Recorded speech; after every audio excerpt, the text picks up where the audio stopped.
بسم الله الرحمن الرحيم والصلاة والسلام على أشرف الأنبياء والمرسلين سيدنا محمد وعلى آله وصحبه أجمعين أما بعد السلام عليكم ورحمة الله وبركاته. Құрметті мұсылман туғаным, бүгін Зүлхиджа айының алғашқы 10 күнінің фазилеттілігі жана бұл айда атқарылушы ең сауапты ибадаттарды туралы қысқаша тоқталып өтеміз. Әлбетте бұл айдың алғашқы 10 күні өте фазилетті, өте берекелі болған күндерден. Мұсылман адам бұл айдағы ғафилетте қалмастан, қайдагер өткел жіберместен бұл айдың ибадаттарынан, бұл айдың сауаптарынан тура пайдаланып қалуымыз керек. Анткени Рамазан айы қандай эле фазилетті, сауапты болған болса, бұл айдағы мына ушундай Рамазан айынан қалышпаған сауапты ай болып есептелинет. Көптөгөн момун пенделер Рамазан айы келген кезде аябай сауапка жарышышат, бири-бирине атаандашышат. Бирок мына ушул Зүлхижа айынын алгачкы 10 күнү келгенде көпчүлүгүбүз бул нерсени кайдагер дейбиз. Бул айды дагы туура пайдаланып калбастан өткөрүп жиберебиз.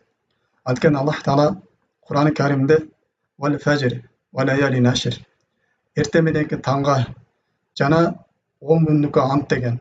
Алымдарыбыз бул 10 күндүк Зүлхижанын алгачкы 10 күндүгү деп айткан. Аллах Таала мына ушул 10 күндүккө ант ичкен.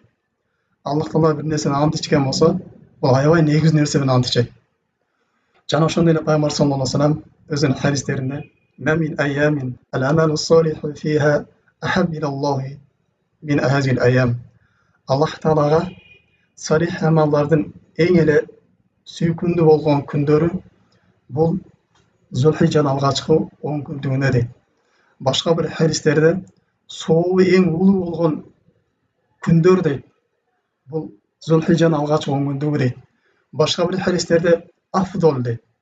Эң фазилеттүү болгон, эң артыкчылыкка ээ болгон амалдар Аллах Тааланын астында мына ошол Зүлхижанын алгачкы 10 күндүгүнө деп Пайгамбар саллаллаху алейхи ва саллям айткан. Ушуна сахабалар: "Ey Аллахтын элчиси, Аллах жолунда күрөшкөндөн дагы сооптуракпы?" деген да. Анткени Аллах жолунда күрөшкөндүктүн сообу аябай улуу.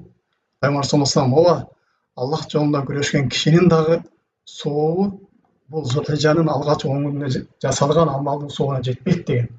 Бир гана кайсы бир киши өзүнүн жаны менен, малы менен Аллах жолунда ошол күрөшкө чыгып кетип, ошол боюн үйүнө кайтып келбей Аллах жолунда шахид болуп кеткен болсо, ошол мал жаны ошол Аллах жолунда курбан болуп кеткен болсо, мына ушул киши гана бул айда ушул алгачкы 10 күндө жасалган амалдардын сообуна жете алат деген.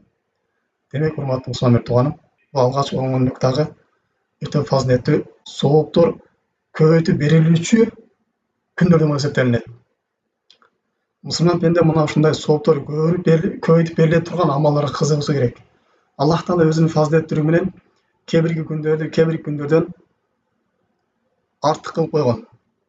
Кээ бир амалдарга не көбүрөөк сооп бере турган кылып койгон. Мына ушул сооптор көбөйтүп бериле турган күндөрдөн бири бул Зүлхижанын алгачкы 10 күндүгү. Кичинекей амал жасайсыз, бирок мына ушул амалдын сообу Аллах Таала эсенетип көбөйтүп берет. Бул алгачкы 10 күндүктө кандай амалдар жасайбыз дегенде, ошол кээ бир ибадаттарга кыскача токтолуп өтөлү. Биринчиси, бул 10 күндүктө Аллах Таалага тооба кылыштык. Эгерде бир киши намаз окуй жүргөн болсо, намазга келиштиги, намазын башташтыгы, же болбосо намаздардында кемчилик келип жаткан болсо, 5 вакыт намаз толук окубай жүргөн болсо, Аллах Таалага мына ушул 5 вакыт намазга келип окуштугу.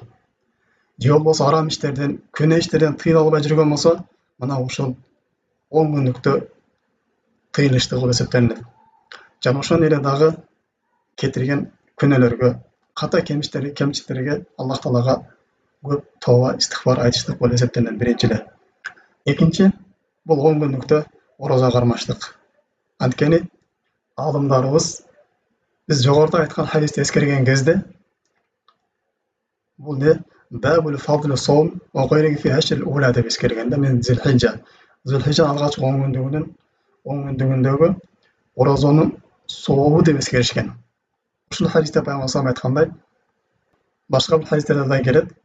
Пайгамбар саллаллаху алейхи ва саллям Зүлхижанын алдыңкы 10 күндүгүндө ороза кармайт эле деп келген. Зулхижжаның алдыңғы 9 күнінде ораза қармаштық. Өзгөчө мына 9-чы күнү ораза кармаштык.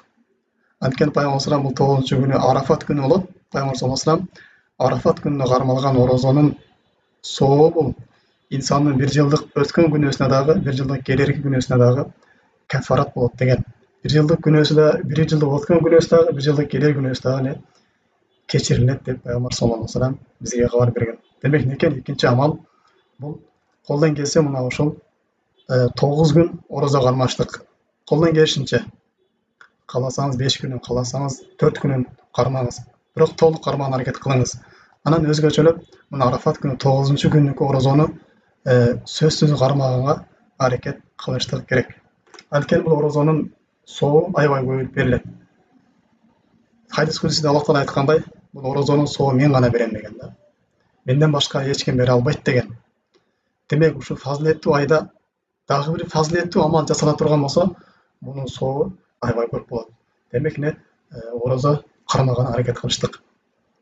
Үчүнчү амал бул айда көп зикирлерди кылыштык. Көп тахлилдерди, такбирлерди, тахмидтерди айтыштык. Тахлил дегенде максат ла иляха иллаллахты көбөйттүк. Көп Аллаху акбар деп айтыштык. Көп альхамдулилlah, субханаллах деп мына ушул тасбирлерди көбөйтүп Аллах Тааланы көп эскеришик эсептелинет. Андан кийин 4-нчү амал фарыз амалдарга бекем болуштук өзгөчө. 5 убакыт фарыз намаздарга бекем болуштук. Арам иштеден алысташтык. Жана ошол фарыз намаздарды өз убагында аткарганга тырышыштык. Эркектер боло турган болсо, жамаат менен өтөгөнгө тырыштык. Жамаат менен өтөгөндө да ошо такбиратул улага жетишип өтөгөнө аракет кылуубуз керек. Жана ошондой эле дагы нафил намаздарга дагы бекем болуусу керек. Андан кийинки дагы амалдардан бул садака бериштик. Колдон келген садаканы кылыштык. Жетимдерге, жесирлерге жардам бериштик, аларга тамак бериштик. Андан кийинки дагы амалдардан бул ата-энеге жакшылык кылыштык. Ата-энени барып, эгерде бир жакшы бир белек бергени куз кудурети жетпей турган болсо, бир жакшы сөз айтып коюштук. Барып бир жардамдашып коюштук. Алардын жүзүнө бир күлгү тартуулап коюштук. Бул дагы солих амалдардын катарына кирет. Андан кийин дагы солих амалдардан бул туугандарга жардам бериштик. Туугандарга болгон мамиле оңдоштук. Алар менен карым-катнашты бекемдештик. Андан кийин дагы солих амалдардан бул азан айтканга тырышыштык. Жана азан айтып жаткан кезде азанды кайталап турмалыкка аракет кылыштык. Андан кийин дагы амалдардан көп истигфар айтыштык. Астагфирулла деген сөздү көп айтыштык. Андан кийин дагы амалдардан көп дуа кылыштык. Өзгөчө мына Арафат күнү дуа кылыштык. Аллах Тааладан күнөөлөрүн кечирүүсүнө дуа кылыштык. Күнөөлөрдү кечирип кетүүсүнө сурап дуа кылыштык. Жана Аллах Тааладан бейиш сурап дуа кылыштык. Аллах Тааладан азап кабирден сактамалыкты, дозок азабынан сактамалыкты сурап дуа кылыштык. Жана ошондой эле өзүнүн нафсына, өзүнүн бала чакасына, үй бүлөсүнө, өзүнүн мамлекетине тынчылык, бейбитчилик сурап дуа кылыштык. Андан кийин дагы Пайгамбар саллаллаху алейхи көп салават айтыштык. Андан кийин дагы көп Куран окуштук. Жана Куранга тадаббур кылыштык. Жана Куранды башкаларга үйрөтүштүк. Жана Куран жатташтык. Мунун дагы сообу аябай улуу. Жана ошондой эле дагы конокторду сыйлаштык. Үйгө келген конокторду сыйлаштык. Жана кошунага болгон мамилени бекемдештик. Кошунага барып карашыштык. Жана ошондой эле саламды көп жайылтыштык. Жана ошондой эле кедейлерге тамак бериштик. Жана ошондой эле дагы кыямул лайли кылыштык. Тахажжуд намазын окуштук. Бул айдан пайдаланып калган бир жолдорунан бул тахажжуд намазды көп окуштук. Ошо тахажжуд намазына бекем болуштук. Жана дагы өзгөчө бул намаз, парыз намаздан кийинки сүннөт намаздардан бекем болуштук. Жана ошондой эле дагы духа намазын окумалыкка тырышышны керек. Жана ошондой эле дагы эртең менен кечки зикирлерге бекем болуштугу. Жана ошондой эле дагы эгер жума күнү отурган болсо, жума күнү гусул менен бармалыкка аракет кылыштык. Жана жумага эрте бармалыкка аракет кылыштык.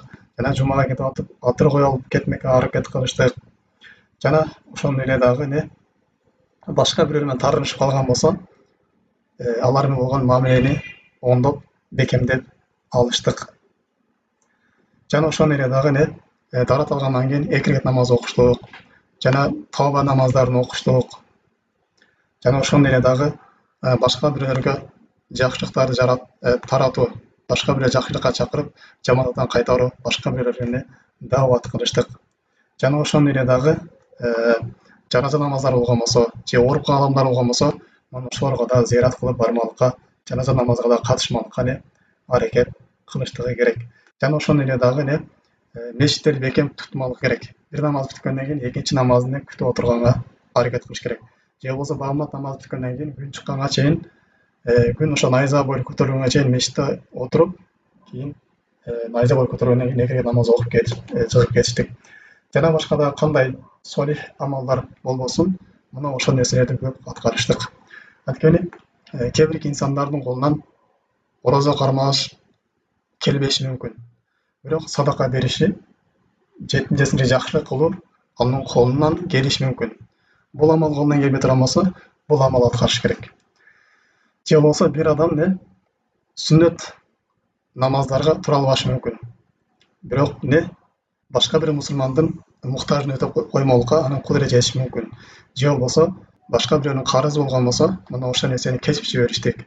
Же болбосо башка бирөө карыз алган болсо, анын убактында кечиктирип туруштук. Же болбосо жок дегенде карызынын жарымынан кечиштик. Же башка бирөөлөргө карыз берип туруштук, анын колунан келиши мүмкүн. Мына ошону кандай солих амал боло турган болсо, аткарыштыгы керек. Ал эми кандай арам иштер болгон болсо, макрух амалдар болгон болсо дагы, мына ошол нерседен тыйылыштыгы керек болуп эсептелет. Жана дагы акыркы амалдардан бул Зулхижжа айы чыккандан кийин дагы мына ушул амалдарга бекем болмолу керек. Өзгөчө фарыз намаздарга бекем болуш керек. Анан арам иштерден алысташ керек. Анткени жасаган амалдардын кабыл болуусунун бир аламат белгилеринен бул инсан мына ошол таат ибадатта бекем болуштугу эсептелет. Эгерде бир адам мына Зулхижжа айында намаздарга бекем болуп, туугандар мамилелерин оңдоп, тырышып аракет кылган болсо, кийин Зулхижжа айы чыккандан кийин эле ушул амал уланып жаткан болсо, бул адамдын ошол кылган тообасы, аткарган ибадаттардын кабыл болгонунун бир аламаты болуп эсептелет. Кыскача мына ушундай амалдарга инсан аракет кылып тырыштыгы керек. Аллах Таала баарыбызды мына ушул айды туура пайдаланып калмалыкка тавфик берсин. Субханакаллахумма бихамдик, ашхаду ан ла иляха илля анта, астагфирука ва атубу илейк. Ассаламу алейкум ва рахматуллахи ва баракатуху.